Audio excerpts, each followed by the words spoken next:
এরপরে প্রশ্ন হলো, লাশের পাশে কোরআন পড়া কতটুকু যৌক্তিক? লাশের পাশে কিসের কোরআন পড়া ভাই? কোরআন তো জীবিত মানুষকে শোনাবার জন্য, হয় নিজে তেলাওয়াত করবেন, নিজে বুঝবেন, পড়বেন, আমল করবেন, সওয়াব নেবেন, অথবা আপনি যদি শুনাইতে চান কোনো জীবিত মানুষকে শুনাতে পারবেন। একজন মানুষ মারা গেছেন, তাকে আর শোনানোর ক্ষমতা আপনার।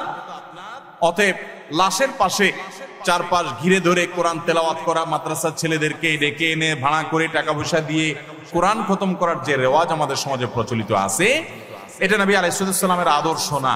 মানুষ মারা গেছে, যত দ্রুততার সাথে সম্ভব তার গোসল দিয়ে দাফন কাফন করে তাকে কবরস্থ করতে হবে, এটাই হলো নির্দেশনা।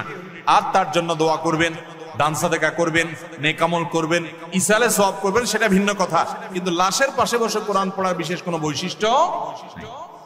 কিছু আমলের গুরুত্ব বোঝাতে গিয়ে বলা হয়, আমলকারীর মৃত্যু চাই শুধু, বাকি না হয় ওই আমলের সাথে সাথে সে বেহেশতে চলে যাবে, অর্থাৎ মৃত্যু হলেই সে জান্নাতে চলে যাবে। প্রশ্ন হলো, কিয়ামত এখনো বাকি, কিয়ামতের দিন হিসাব নিকাশের পর বেহেশত দোজখ নির্ধারিত হবে নাকি মৃত্যুর সাথে সাথে? বিস্তারিত জানতে চাই। প্রশ্ন অনেকে হয়তো বুঝেন না। প্রশ্নটা হলো, যেমন আয়াতুল কুরসি সম্পর্কে হাদিসে বর্ণিত আছে, 5 ওয়াক্ত নামাজের পরে যদি কেউ আয়াতুল কুরসি পাঠ করে 5 ওয়াক্ত সালাতের পর, ওই ব্যক্তি আর জান্নাতে যাওয়া, এই দুইটার মধ্যে একমাত্র বাধা থাকে মৃত্যু, অর্থাৎ মৃত্যু হলেই সে জান্নাতের নেয়ামতে এসে প্রবেশ করতে পারে। প্রশ্ন যিনি করেছেন, চমৎকার প্রশ্ন। তিনি জানতে চেয়েছেন যে জান্নাত জাহান্নামে তো কিয়ামতের ময়দানে বিচারের পরে মানুষ ঢুকবে, মৃত্যুর সাথে সাথে যে জান্নাতে যাবে বলা হচ্ছে, এটা কিভাবে সম্ভব? প্রশ্ন বুঝতে পারছেন?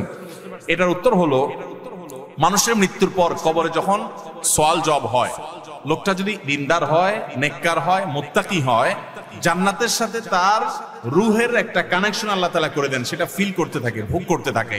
চূড়ান্ত ভাবে জান্নাতের যে দৈহিক প্রবেশ, সেটা হবে কিয়ামতের পরে, কিন্তু জান্নাতের নেয়ামতের উপভোগ তখন থেকেই শুরু হয়ে যায়। আর ওই কথাটাই হাদিসে বলা হয়েছে।